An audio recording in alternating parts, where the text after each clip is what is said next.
Admiral Zexithara watched her homeworld burn from the bridge of the last Imperial dreadnought. Smoke and fire covered the cities below as civil war tore apart what had once been the center of the galaxy. The Valdorian Galactic Empire was dying, after 3,000 years of rule. "Admiral, the refugee fleets are ready to jump," her communications officer reported. His voice shook with fear and sadness. Zexithara nodded slowly. Hundreds of ships filled the space around the dying planet. Families, scientists, soldiers, and civilians all trying to escape before the rebels reached orbit. The empire that had connected thousands of worlds was falling apart, and everyone was running to save themselves. "Send the order. All ships jump to their assigned sectors. May the stars guide them safely." The ships vanished one by one into hyperspace, scattering across the galaxy like seeds in the wind. Soon, only empty space remained around the burning world. Far away, on a small colony world called Earth 2, Captain Sarah Chen sat in her command chair reading the latest reports. Her ship, the Defiant Spirit, was old and patched together from spare parts, but it was home to her crew of 30 humans and a few aliens who had nowhere else to go. "Captain, we're getting more transmissions about the Empire," said Lieutenant Torres from the communications station. "Sounds like it's really over this time." Sarah frowned as she read the reports. Wars, rebellions, and chaos spreading across every sector. Most human colonies were going quiet, hoping to avoid trouble.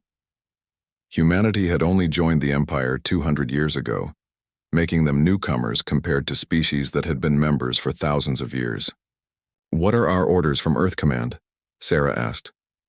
"Stay low, avoid conflict, and wait for instructions," Torres replied. "Same as everyone else is telling their people." Sarah looked around her small bridge. Her crew was young, mostly volunteers, from farming colonies who wanted to see the galaxy. They had signed up to explore and help people, not to hide in the shadows. "Captain," called out Ensign Kim from the sensor station, "I'm picking up a distress signal. Looks like a science vessel under attack by pirates about 6 hours away." Sarah stood up and walked to the main display. The signal was weak, but clear. Someone was in trouble and calling for help.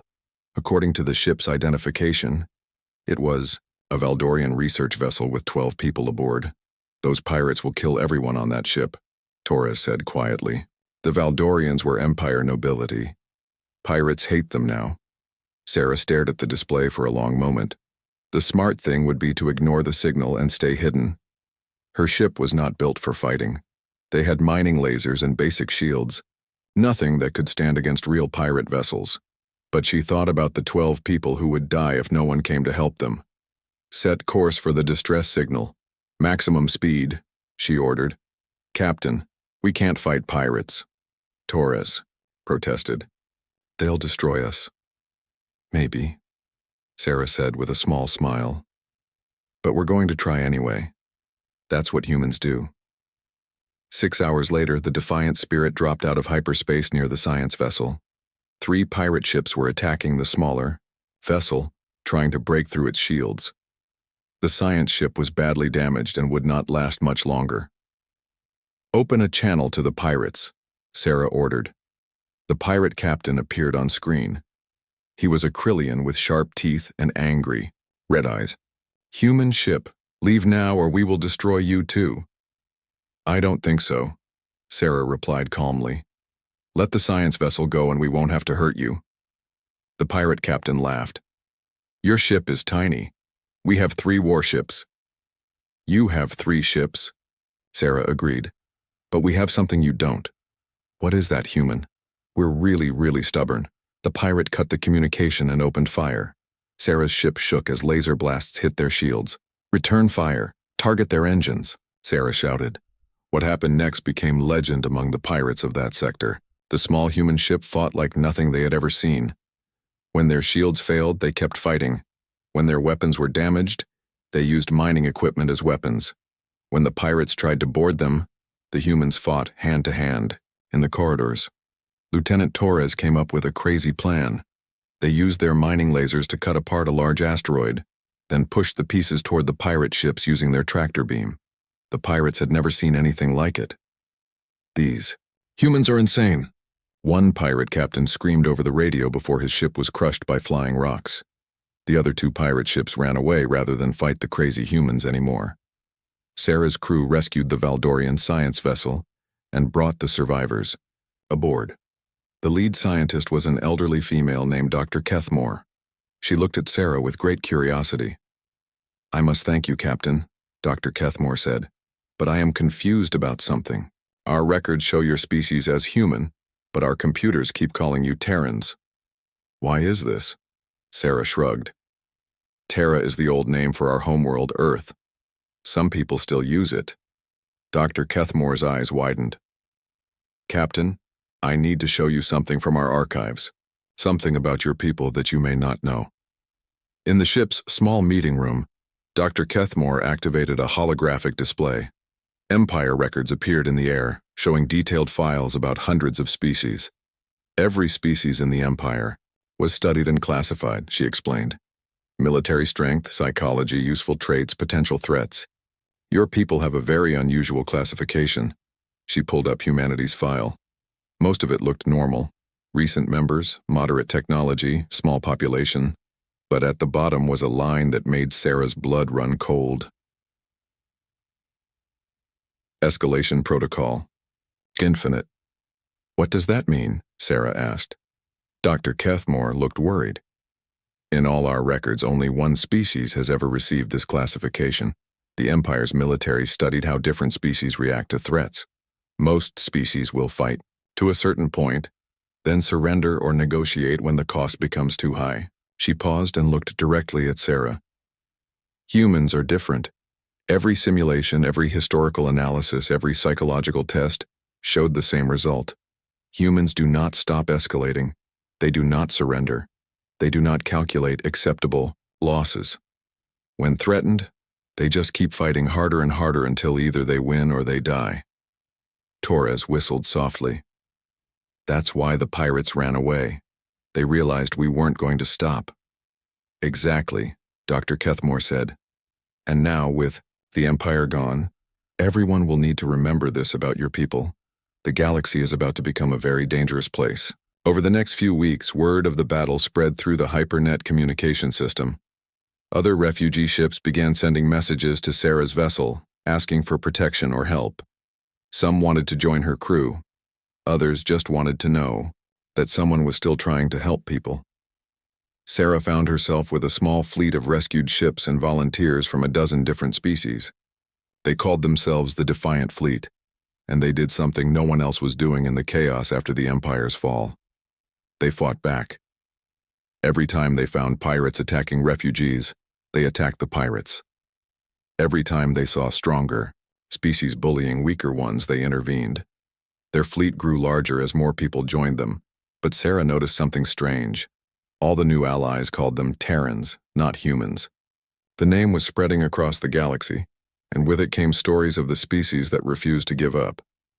Dr. Kethmore explained that the name was becoming a symbol. Terran meant someone who would not abandon others, someone who would fight impossible odds, someone who would never, ever surrender.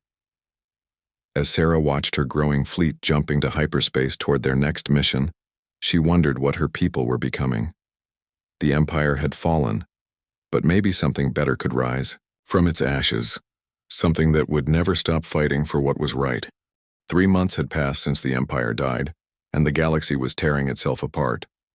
Dozens of species were fighting for control of the old Empire's territory. The strongest group was the hegemony of Krell, a species of large, aggressive warriors who believed they deserved to rule everyone else. War Marshal Draknor stood on the bridge of his flagship, watching his fleet destroy another colony that had refused to surrender.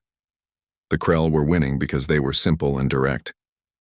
They sent messages demanding submission, and if anyone refused, they destroyed them completely.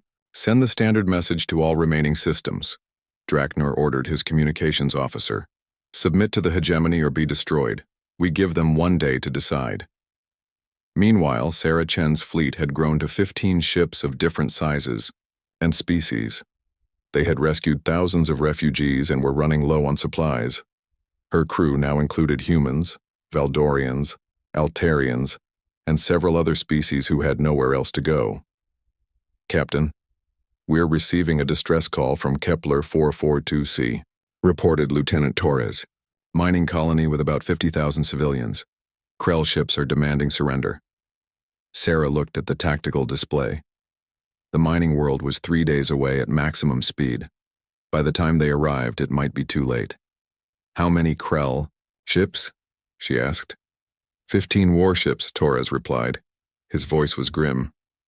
"All bigger than anything we have." Dr. Kethamore, who had become Sarah's unofficial advisor, spoke up from her station. "Captain, this could be a trap. The Krell have been asking questions about our fleet. They know we help refugees." Sarah studied the star charts. The Krell fleet was 3 times larger than hers and had better weapons. Any military computer would calculate their chances of victory as 0. "Set course for Kepler 442c, she ordered. "Maximum speed." "Captain," Torres said carefully, "we can't win this fight." Sarah looked around her bridge at the faces of her mixed crew. Humans, aliens, all looking at her with trust and fear in their eyes. "Maybe not," she said, "but we can't let 50,000 people die because we were afraid to try." 3 days later, the Defiant fleet dropped out of hyperspace near Kepler 442c. The Krell warships were in orbit around the planet, preparing to launch their assault. Civilian transports were trying to evacuate people, but the Krell were shooting them down. "Open a channel to the Krell commander," Sarah ordered. War Marshal Drachner's face appeared on the main screen. He was even larger than most Krell, with scars covering his face and arms. His eyes were cold and calculating.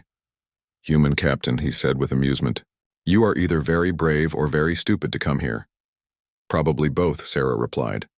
"But you need to stop attacking those civilians and leave this system." Drachnor laughed, a sound like grinding metal. "You have 15 small ships. I have 15 warships. Do you really think you can defeat me?" "I think you don't understand what you're dealing with," Sarah said calmly.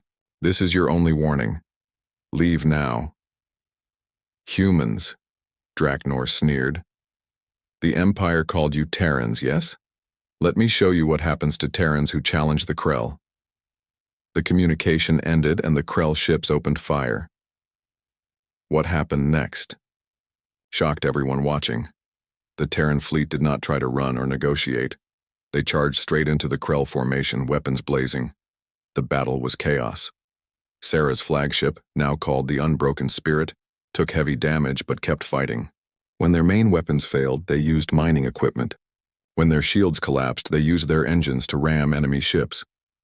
Lieutenant Torres came up with the most insane plan anyone had ever seen in space combat.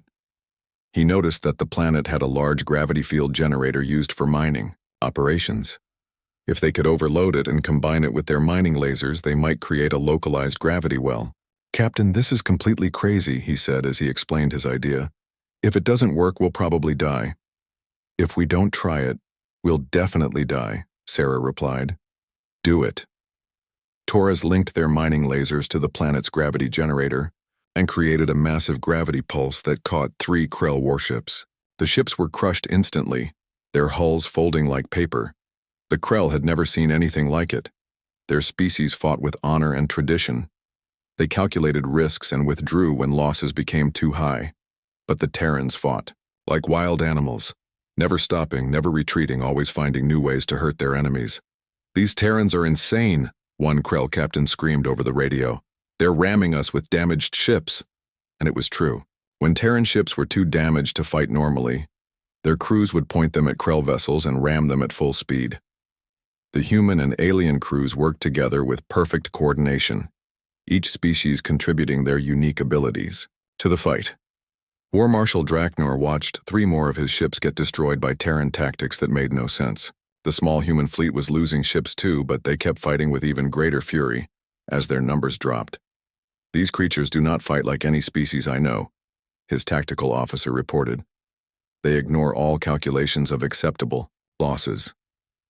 Drachnor realized something that chilled him. The Terrans were not trying to minimize their casualties. They were trying to maximize his. Every Terran ship that died took at least 1 Krell vessel with it, and sometimes more. After 4 hours of battle, Drachnor had lost 8 of his 15 ships. The Terran fleet was down to 6 vessels, all heavily damaged. But they were still fighting, still attacking, still refusing to surrender. "Retreat," Draknor ordered. "We withdraw from this system." His officers stared at him in shock. "Sir, we still outnumber them." "Look at your screens," Draknor roared. "Look at how they fight. They will not stop until every Krell ship is destroyed, or every Terran is dead. We cannot afford to lose our entire fleet for one mining world." The Krell ships jumped to hyperspace, leaving the Terrans victorious.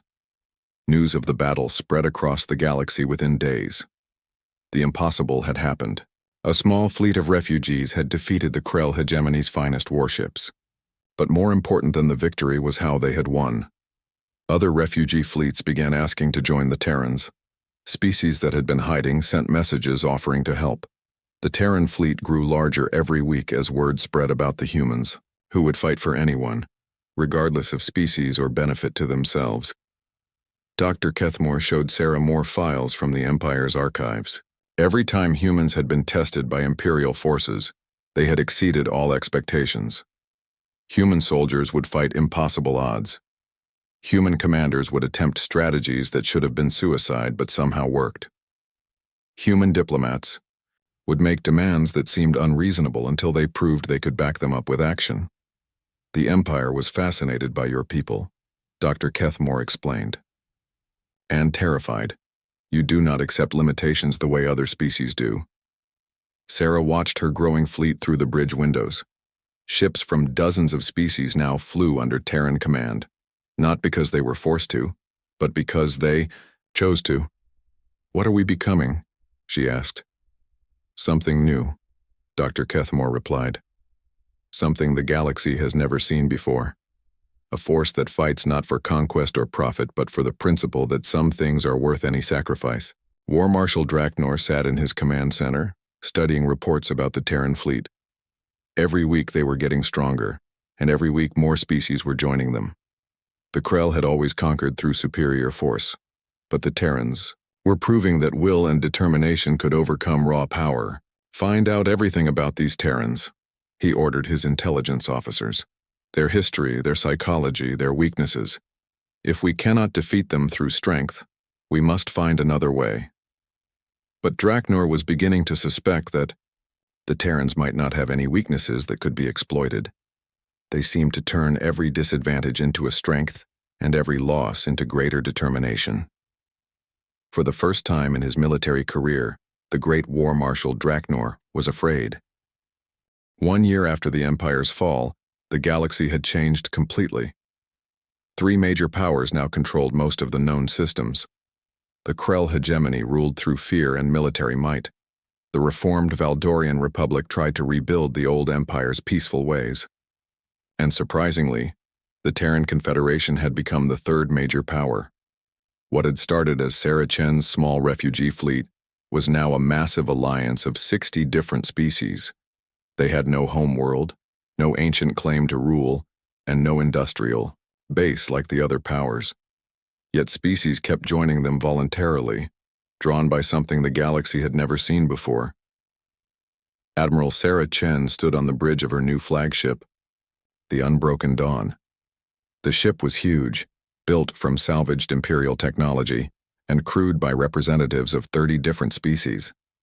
Each species contributed their unique abilities to make the ship stronger than any single species vessel could be. "Admiral, we're receiving reports from the Outer Rim," reported Commander Torres, who had been promoted after proving his tactical genius. "The Krell are massing a huge fleet. Looks like they're planning something big." Sarah studied the tactical displays. Intelligence reports showed Krell ships gathering in unprecedented numbers. War Marshal Draknor had spent the last year rebuilding his forces and was clearly planning a major offensive. Dr. Kethmore, now the Confederation's chief science advisor, approached with a worried expression. "Admiral, our agents in Krell space report that Draknor is calling this the final cleansing. He wants to destroy the Confederation completely." Sarah nodded grimly. She had expected this. The Krell could not tolerate the Confederation's existence because it proved their entire worldview wrong. The Krell believed that only the strong deserved to rule, but the Confederation showed that cooperation and determination could overcome raw strength. "How many ships does Draknor have?" Sarah asked. "Over 300 warships," Torres replied. "The largest fleet ever assembled." The bridge fell silent. The Confederation had about 150 ships, many of them converted civilian vessels. On paper, they had no chance against the Krell Armada. "Admiral," said Captain Vextar, a Altarian officer who commanded one of their battle groups, "perhaps we should consider evacuation. We could scatter our ships and regroup later." Sarah looked around the bridge at the faces of her diverse crew. Humans, Valdorians, Altarians, Kelmorians, and dozens of other species all working together as one team. "No," she said firmly. "We don't run. That's not who we are." 2 weeks later, the Krell Armada arrived at the Confederation's main fleet base in the Sigma Draconis system. The base was built inside a large asteroid field, using the rocks for cover and resources. War Marshal Draknor stood on his flagship's bridge, confident of victory. His fleet outnumbered the Terrans 2-1 and had superior firepower. This would be the battle that ended the Confederation forever. "Open a channel to the Terran Admiral," he ordered. Sarah's image appeared on his screen. She looked calm and determined, showing no fear despite facing impossible odds. "Admiral Chen," Draknor said with satisfaction, "you have nowhere to run this time. Surrender now, and I will allow your people to live as slaves." "Counteroffer," Sarah replied. "You leave our space now and we won't have to embarrass you again." Draknor's face turned red with anger. "You cannot defeat 300 ships with your tiny fleet." "Watch us," Sarah said, and cut the communication. The battle that followed became known as the Miracle of Sigma Draconis. The Confederation fleet used tactics that no military academy would have taught, but which proved devastatingly effective. They had turned the entire asteroid field into a weapon. Rocks had been equipped with engines and guidance systems, creating thousands of mobile mines. When the Krell fleet entered the field, they found themselves under attack from every direction. Each Confederation ship was crewed by multiple species working together. Valdorian scientists calculated precise targeting solutions. Altarian pilots flew attack runs that seemed impossible. Kelmorian engineers kept damaged systems running through pure determination, and human commanders coordinated everything with a style of leadership that inspired rather than commanded. But the real surprise came when the Krell deployed their most powerful weapon, a planet-killer device that could destroy entire worlds. Draknor aimed it at the asteroid base where millions of Confederation civilians were sheltering. "This ends now," Draknor announced over open channels. "Surrender or I destroy everyone." Sarah made a decision that shocked even her own officers. She ordered a direct assault on Draknor's flagship, a suicide run straight through the Krell battle line. "Admiral, that's suicide," Torres protested. "We'll never reach their flagship." "Maybe," Sarah replied, "but we have to try. Some things are more important than survival." The Unbroken Dawn charged straight into the heart of the Krell fleet, taking massive damage but somehow staying functional. Sarah's crew worked miracles, keeping their weapons firing and their engines running despite continuous hits. Other Confederation ships joined the attack, forming a spearhead that punched through the Krell formation. They were not trying to preserve their ships or minimize casualties. They were trying to stop the planet-killer weapon, no matter the cost. The attack succeeded. The Unbroken Dawn rammed Draknor's flagship just as the planet-killer was about to fire, destroying both ships in a massive explosion. But Sarah and her senior staff were captured when their escape pods were recovered by Krell rescue ships. In a Krell prison cell, Sarah faced War Marshal Draknor. He was wounded and angry, having barely survived the destruction of his flagship. "You destroyed my ship and killed thousands of my warriors," he snarled. "For what? You still lost the battle." Sarah looked at him with pity. "You don't understand, do you? This was never about winning a battle. This was about proving that some things are worth dying for. Your fleet is scattered. Your ships are destroyed." "Look again," Sarah said calmly. Draknor checked his communication devices and his face went pale. The battle was still raging, but the Confederation fleet was winning. With the planet killer destroyed and their admiral's sacrifice inspiring them, the Confederation forces had rallied, and were systematically destroying the Krell fleet. Your soldiers fight because they're ordered to, Sarah continued. Ours fight because they choose to. Your species conquers others. We inspire them to be better than they thought possible. That's why you'll never understand us, and that's why you'll lose. The Battle of Sigma Draconis ended with the destruction of 2/3 of the Krell armada. The survivors retreated in disorder, and Draknor was forced to agree to a prisoner exchange to get Sarah back. But the real victory was not military. News of the battle spread across the galaxy, and the psychological impact was enormous. The most feared military power in the galaxy had been defeated by a coalition of refugees led by a species that had only been in space for 2 centuries. Species that had been neutral began joining the Confederation. Others started copying Terran tactics and principles. The idea that cooperation could overcome domination was spreading like wildfire. Sarah returned to a hero's welcome, but she was more concerned about the future. The Confederation was growing rapidly, but so were the challenges they faced. Dr. Kethmore, she said during a strategy meeting, what do the old Imperial archives say about managing such a large alliance? The Valdorian scientist looked worried. The Empire controlled through superior technology and military force, but the Confederation is different. You rule through inspiration and example. That is much harder to maintain as you grow larger. Sarah nodded. Then we need to make sure we never forget what we're fighting for. Not conquest, not power, but the right of every species to live free and help each other. As she looked out at the stars through her office window, Sarah wondered what challenges lay ahead. The Confederation was winning, but she had a feeling that their greatest test was still to come. War Marshal Draknor, meanwhile, was plotting his revenge. If he could not defeat the Terrans through military force, he would have to find another way. And in the darkest corners of the galaxy, there were powers that might help him destroy the species that refused to be conquered. 2 years after the Empire's fall, War Marshal Draknor was a desperate leader. The Krell hegemony was crumbling as more species defected to the Terran Confederation every month.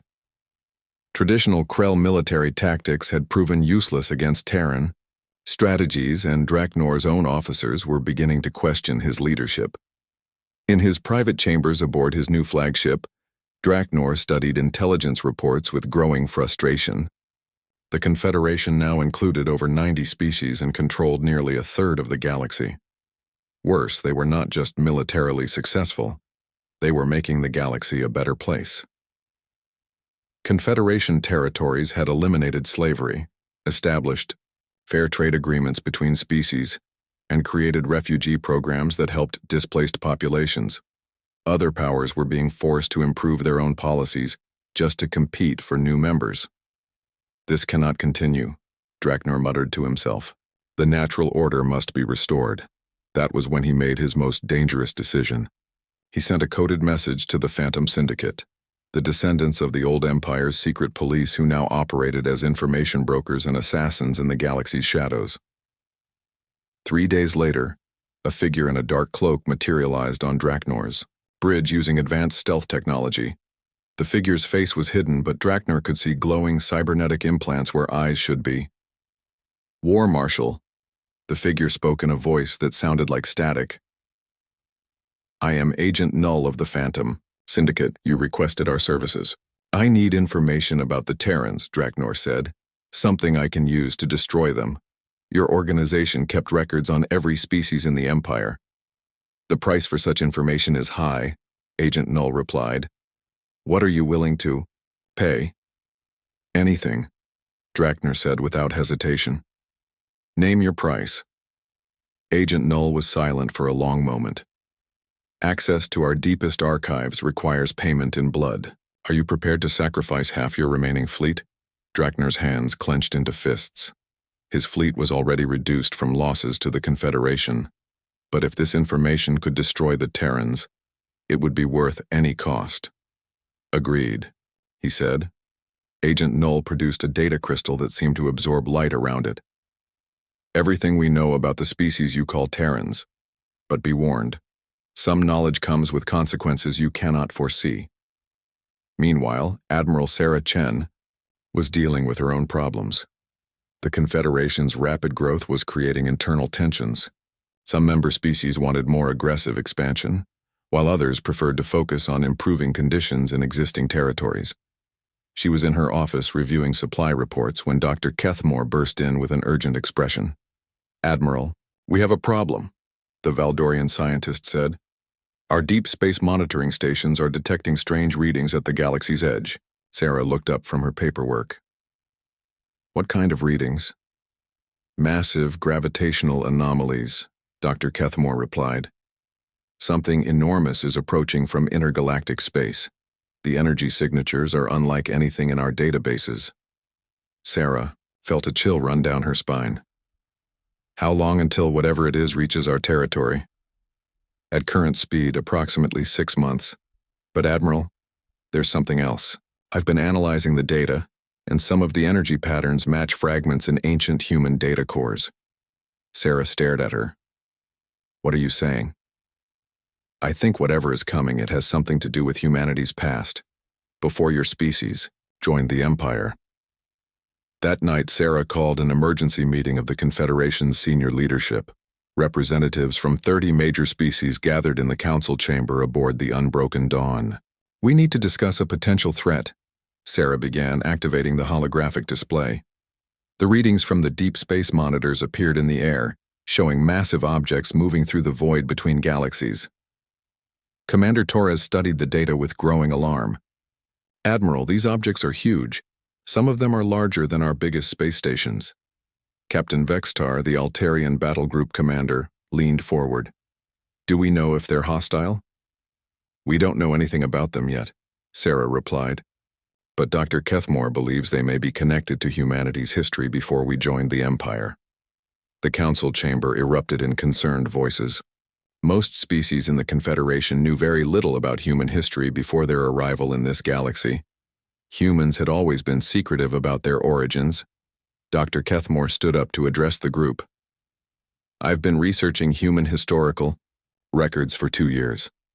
Most of your data cores were damaged or encrypted, but I've found some disturbing patterns. There are references to something called the Crossing, and mentions of fleeing from those who devour. Your ancestors seemed to be running from something terrible." Sarah felt the weight of every eye in the room focused on her. "Dr. Kethmore, are you suggesting that whatever is approaching followed humanity here?" "It's possible. The timing is suspicious. Humanity has been in this galaxy for about 2 million years, which would be enough time for a pursuing force to cross intergalactic space." Meanwhile, War Marshal Draknor was studying the information provided by Agent Null.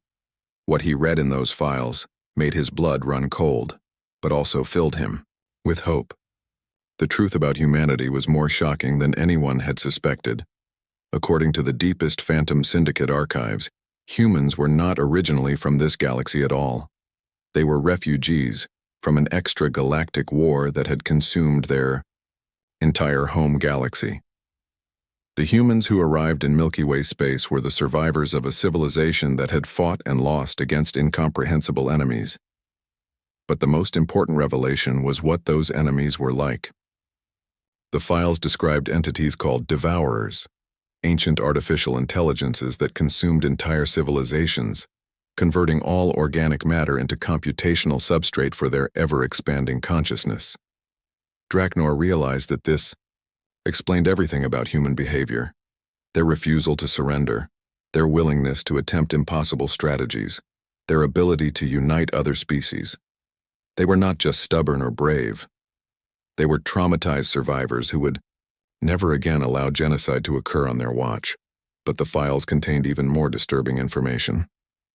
The Devourers had a unique obsession with humanity, because humans represented the one form of intelligence they had never been able to perfectly replicate or absorb. They had been following the trail of human refugees across the cosmic dark for millions of years. Agent Null had left Draknor with a final piece of information. The Devourers were coming, and they would arrive within months. Draknor made his decision. He would not warn the galaxy about the approaching threat. Instead, he would let the Devourers destroy the Terran Confederation and everyone else who opposed Krell rule. Then, when the galaxy was weakened and desperate, he would emerge as the savior who could unite the survivors under Krell leadership. But first, he needed to make sure his own forces would survive the coming storm. Back on the unbroken dawn, Sarah was having trouble sleeping. The approaching objects haunted her thoughts, and she kept thinking about Dr. Kethmore's research into human history. She went to the ship's archives and began searching through the oldest human data cores. Most were heavily encrypted or damaged, but she found fragments of ancient records that told a terrifying story, references to the Infinite War, a conflict that had raged across an entire galaxy until nothing remained but death and emptiness. Mentions of the Hungry Void, entities that consumed not just worlds but the very concept of life itself. And finally, a fragment that made her heart stop. The crossing is complete. We have reached the far galaxy. May the void never find us here. May our children never know the hunger that devoured our home. Sarah realized that Dr. Kethmore was right. Humanity's ancient enemies were coming, and they had been following the trail of human refugees across the cosmic dark for millions of years. The next morning, she called another emergency council meeting. "I need to tell all of you something about my species," she said to the assembled representatives, "something we've kept secret for 2 million years." As she revealed the truth about humanity's origins and the approaching threat, Sarah watched the faces of her allies.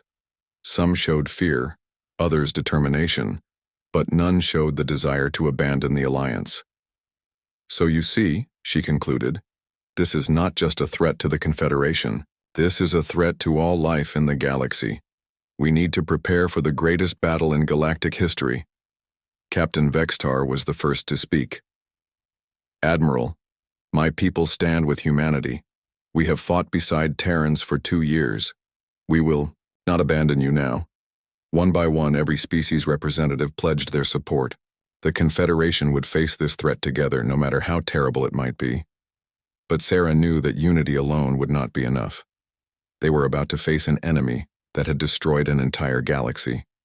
They would need every advantage they could find, and even then, survival was far from certain. In the depths of space, the Devourer fleet continued its relentless approach, bringing with it the end of everything humanity thought they had left behind. The Devourers arrived without warning, emerging from hyperspace in the outer rim systems like a nightmare made real. Their ships were the size of moons, dark and twisted constructions that seemed to absorb light itself. They moved through space, with terrible purpose, heading straight for the most populated systems in the galaxy. Admiral Sarah Chen watched the first reports come in from her command center aboard the Unbroken Dawn. Entire star systems were going dark within hours of the Devourer's arrival. No distress calls, no battle reports, just silence where millions of people had been living moments before. "Admiral, we're getting fragmentary transmissions from the Rigel system before it went dark," reported Commander Torres. His face was pale with horror. The Devourer ships were converting everything, planets, space stations, even the local sun, into some kind of computational matrix. Dr. Kethmore studied the sensor readings with growing despair. They're not just destroying civilizations, they're absorbing them, converting all matter and energy into substrate for their consciousness. It's exactly what the ancient human records described. The galaxy's response was swift but futile. The Krell hegemony launched a massive counterattack against the nearest Devourer fleet. War Marshal Draknor led 300 of his finest warships against a single Devourer vessel. The battle lasted exactly 18 minutes. The Krell ships were not destroyed.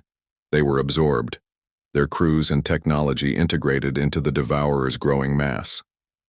Draknor's final transmission was a scream of terror, as his own thoughts were consumed and added to the enemy's collective intelligence. The reformed Valdorian Republic fared no better. Their homeworld fell in a single day, its billion inhabitants converted into processing power for machines that thought in scales no organic mind could comprehend. Only the Terran Confederation's mobile fleet structure allowed them to avoid immediate annihilation.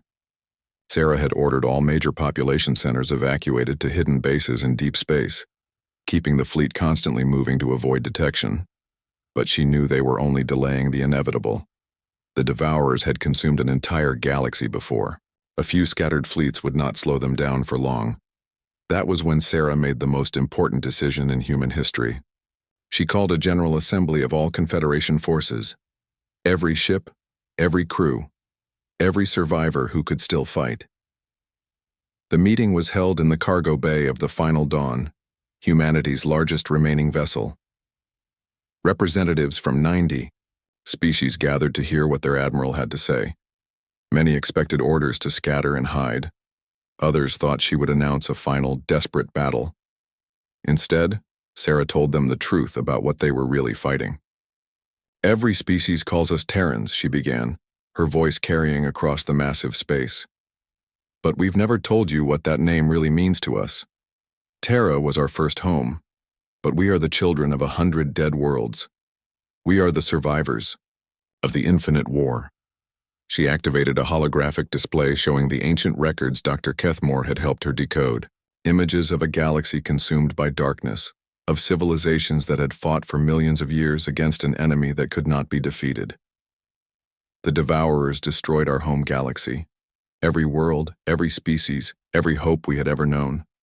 But some of us escaped and we've been running for 2 million years. Now they've found us again. The assembled crews listened in stunned silence as Sarah revealed humanity's greatest secret. But here's what the Devourers never understood about us, she continued. We didn't survive because we were stronger or smarter than the species they consumed.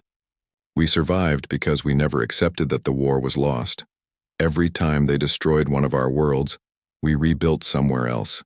Every time they shattered our fleets, we regrouped and kept fighting. We turned running away into an art form, and we turned survival into a weapon. She paused and looked around at the faces watching her, humans and aliens standing together, united by 2 years of fighting impossible odds. The Devourers think they've won because they've followed us here. But they've made a terrible mistake. They've given us something we never had in our home galaxy. Allies who understand what we learned the hard way. That survival isn't about winning. It's about never stopping the fight. What Sarah proposed next shocked even her closest advisors. The Confederation would not try to defeat the Devourers in traditional battle. Instead, they would teach every surviving species in the galaxy how to become like humanity, absolutely committed to the principle that some wars never end. We're going to share our ultimate secret, Sarah announced. How to fight an infinite war. How to turn every defeat into the foundation for the next battle. How to make survival itself into victory. The plan that emerged was the most audacious military campaign in galactic history. Confederation ships would spread across the galaxy, finding every pocket of survivors and teaching them Terran doctrine, not just tactics or technology, but the fundamental mindset that had kept humanity alive for 2 million years. The results were extraordinary. Species that had been hiding in terror began launching desperate attacks against Devourer installations. When those attacks failed, the survivors would flee and regroup, learning from their mistakes and preparing for the next assault. The Devourers found themselves facing something they had never encountered before, an enemy that grew stronger with each defeat. Every world they consumed spawned a dozen new resistance cells. Every fleet they destroyed was replaced by 10 smaller ones that learned from the previous failure. The tide began to turn not through any single victory, but through the accumulation of countless small acts of defiance. Devourer ships began reporting system malfunctions as hidden saboteurs struck at their converted infrastructure. Absorbed civilizations found ways to corrupt the Devourer's computational matrices from within. Most importantly, the galaxy's survivors adopted the core principle of Terran warfare. The war continues until every last enemy is destroyed, no matter how long it takes or how many generations it requires. 5 years after the Devourer's arrival, the galaxy was unrecognizable. Vast regions were under Devourer control, but they could not advance further. Every system they tried to absorb became the center of a new resistance movement. Every victory they achieved spawned a dozen new enemies who had learned from the previous defeat. Sarah Chen, now in her 70s, stood on the bridge of the Final Dawn as it led yet another hit-and-run attack against a Devourer installation. Her hair was gray and her face was lined with the stress of years of constant warfare, but her eyes still burned with the determination that had made her legendary. "Admiral, the attack was successful," Torres reported. "Devourer facility destroyed, and we recovered 3 million survivors from their processing centers." Sarah nodded with satisfaction. Each rescue mission saved more lives and taught more people how to fight the infinite war. The Devourers were learning that consuming humanity's allies only created more enemies who understood how to resist absorption. "Set course for the next target," she ordered. "And send a message to all Confederation cells. Tell them the war continues." The story concluded with a flash forward. 500 years after the Devourer's arrival, the war still raged across multiple galaxies. The original Devourer fleet had been destroyed, but their consciousness had spawned across thousands of worlds, constantly trying to expand while being fought at every turn. But they could not advance further because humanity's lesson had taken permanent hold. Every species that survived the initial onslaught had become Terran in spirit, absolutely committed to the infinite war. In a hidden base deep in the Andromeda Galaxy, an elderly human commander stood before a young alien cadet, explaining the history of their eternal conflict. "Why do we call ourselves Terrans?" the commander asked, repeating a question that had been asked for 5 centuries.